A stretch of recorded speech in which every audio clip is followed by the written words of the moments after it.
की चाईबासा में थैलीसीमिया पीड़ित बच्चों को एचआईवी संक्रमित खून चढ़ाने की गंभीर घटना के बाद पूरे राज्य में हड़कंप मच गया है। मुख्यमंत्री ने त्वरित कार्रवाई करते हुए पश्चिमी सिंहभूम के सिविल सर्जन समेत संबंधित अधिकारियों को निलंबित करने का निर्देश दिया है। इसी के तहत धनबाद उपायुक्त आदित्य रंजन ने SNMMCH ब्लड बैंक का औचक निरीक्षण किया है।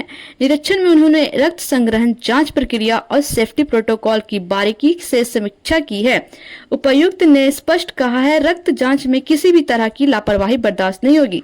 सभी सैंपल की जांच पूरी पारदर्शी और वैज्ञानिक मानकों के अनुसार की जानी चाहिए। उन्होंने यह भी कहा है, रक्तदान एक पवित्र कार्य है, लेकिन इसमें जरा सी भी चूक जानलेवा साबित हो सकती है। प्रशासन ऐसे मामलों में सख्त कदम उठाएगा। क्या कुछ निर्देश में कोई कहीं कुछ कानून नहीं, खामियां नहीं मिली। हम लोग बहुत अप टू डेट हैं। हम लोग के पास बहुत सी रिसेंट मशीनें हैं। डीसी सर के अनुसार जो मशीन हम लोग को ज़रूरत है, जो और हम लोग इसको अपग्रेड कर सकते हैं, उसका रिक्वायरमेंट दे देने को हम लोग उसकी एक लिस्ट तैयार करके सर डीसी सर को देंगे। और हम लोग एक एम्बुलेंस के लिए भी मांग किए हैं, जो प्रोसेस में है। तो एक रिसेंट एम्बुलेंस और वहाँ पर और जो मॉडर्न इक्विपमेंट्स हैं वो देने का आश्वासन सर ने हम लोग को दिया है। लग्जरी ब्लड बैंक बस देने की बात होता है, नहीं, ट्रांसपोर्ट एंड कलेक्शन उसमें क्या है, अभी सिर्फ हम लोग माने ला सकते हैं, लेकिन उसमें क्या है कि पेशेंट को हम लोग लेटाकर वहीं पर ब्लड कलेक्शन कर सकते हैं। बहुत जगह हम लोग जाते हैं जहाँ पर प्रॉपर कलेक्शन की व्यवस्था नहीं रहती है। उस कंडीशन में ये एम्बुलेंस हम लोग को काम आएगी वाहन, जहाँ पर हम लोग प्रॉपर तरीके से जो सरकार का रिकमेंडेशन है उस तरीके से ब्लड कलेक्शन कर सकते हैं। डिमांड आप लोग हम लोग डिमांड की और क्या ब्लड बैंक के अंदर में जो ब्लड बैंक को और उससे अपग्रेड करने के लिए और उसका विस्तारीकरण करने के लिए। जैसे मान लिया कोई मशीन हमारे पास एक है, लेकिन उसकी एक और मशीन हो जाएगी तो कभी फॉल्ट हुआ या ज़्यादा काम करना हुआ तो हम लोग ज़्यादा काम कर सकते हैं। यहाँ जब ब्लड डोनेट किया जाता है या फिर दिया लिया जाता है, उसके लिए क्या कुछ दिशा निर्देश हम लोग के द्वारा दिया जाता है? दिशा निर्देश जितने भी SOP हैं जो फॉलो करना वो हम लोग फॉलो करते हैं, उसका रजिस्टर मेंटेन करते हैं, उसकी जांच करते हैं। इसलिए कोई भी गलती होने की संभावना न के बराबर होती है। काउंसलर हम लोग अभी अपने स्टाफ से ही करते हैं। विधिवत कोई काउंसलर ऐसे नहीं दिया गया है। हम लोगों ने रिक्वेस्ट किया है और डीसी सर ने कुछ डायरेक्शन दिया है काउंसलर को अवेलेबल कराने के लिए।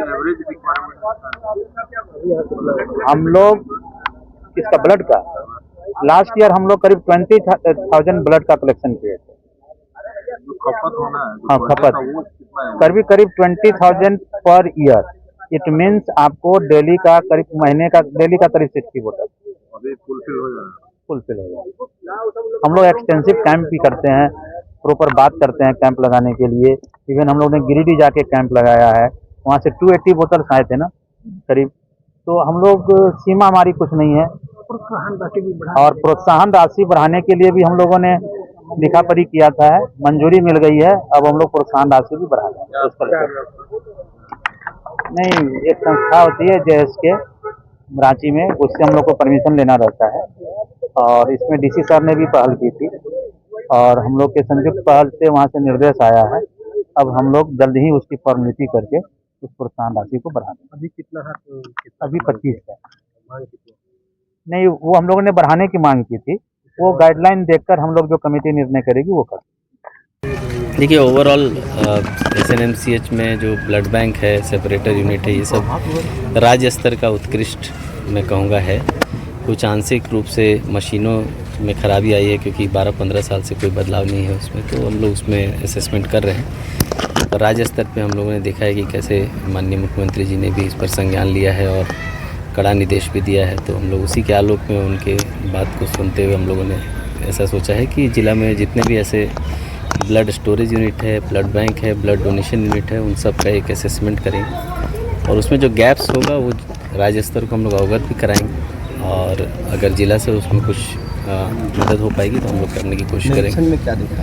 निरीक्षण में मोस्टली हम लोग जो कंप्लायंस चाह रहे थे कि हर एक स्टेज पे डोनर जब डोनेशन देता है वहाँ की काउंसलिंग से लेके स्टोरेज तक में जो गैप्स देखने हैं, उसमें अगर उसकी ब्लड में कोई बीमारी है, कोई चीज़ है, वो नोट हो रहा है या नहीं, और वैसे नोटेड ब्लड का डिस्कार्ड करने का जो प्रक्रिया वो हो रहा है कि नहीं, वो सब देखना था। वो सब बहुत अच्छे से हो रहा है और मुझे लगता है कि बहुत अच्छे से पूरा टीम यहाँ का कर रहे हैं। कुछ जो कमी है वो सामग्री की कमी की वजह से एफिशिएंसी थोड़ा कम हुआ है, तो हम लोग उसको पूरा करेंगे। सर सिविल सर्जन भी एक निर्देश जारी किए थे कि जहाँ भी ब्लड बैंक लगेगा वो दिशा निर्देश के बाद ही होगा, वैसा कुछ आदेश? हाँ, वो तो राज्य सरकार का ही निर्देश है कि ताकि जो आप देख रहे हैं इस तरह की कोई बड़ी घटना नहीं हो जाए। ब्लड डोनेशन जो है एक प्रक्रिया, इसमें ह्यूमन लाइफ इन्वॉल्व है। वो कोई बिजनेस नहीं है कि कहीं भी बैठ के कोई भी कर ले, तो वो गाइडेंस में हो, हम लोगों की निगरानी में हो तो ज़्यादा अच्छा है। तो इसीलिए वो निर्देश जारी हुआ, हम लोग उसको फॉलो भी करा रहे हैं। इनफैक्ट सभी प्राइवेट हॉस्पिटल्स को भी समय समय पर ब्लड डोनेशन कैंप लगाने का निर्देश है स्टेट से, और वो मैंडेटरी है, वो भी हम लोग कंप्लाई कराएंगे ताकि ब्लड की कमी नहीं हो और ब्लड की कमी की वजह से किसी आदमी की जान नहीं जाए। सर, सरकारी स्तर पर तो बहुत बढ़िया व्यवस्था है, लेकिन निजी बैंक ब्लड बैंक जो है वो बहुत मनमानी करते हैं। एक बार हम लोग वो भी इंस्पेक्शन करते हैं, सिविल सर्जन से कह के अभी इंस्पेक्शन कराते हैं ताकि वहाँ भी कोई कमी हो तो हम लोग उसको यहाँ वैन वगैरह और क्या बढ़ाए जाएंगे? हाँ, ये एक हमारा ऑलरेडी ब्लड सेंटर वैन है जो 15 साल पुराना, ये लोग बता रहे हैं। तो अभी एक नया जो कॉन्सेप्ट आया जिसमें बड़ी बस में डोनेशन भी बस के अंदर हो जाता है। लग्जरी बस होती है, काफ़ी बड़ी बस होती है, ताकि गांव-गांव जाके हम लोग डोनेशन कैंप करा सकें, उसके लिए अलग से व्यवस्था नहीं ले जानी पड़े। तो ऐसा एक बड़ा बस का इन लोगों ने रिक्वेजिशन दिया है। हम लोग कोशिश करें कि 1 से 2 महीने के अंदर वो बस SNMCH को दे पाए। सर, ये निरीक्षण चाईबासा के घटना उसको लेकर भी एक घटना तो नहीं कहेंगे, लेकिन मूल रूप से आप देखें तो लगातार जो स्टेट लेवल से मॉनिटरिंग चल रही है, उसी कड़ी में एक निरीक्षण। एक प्रिकॉशन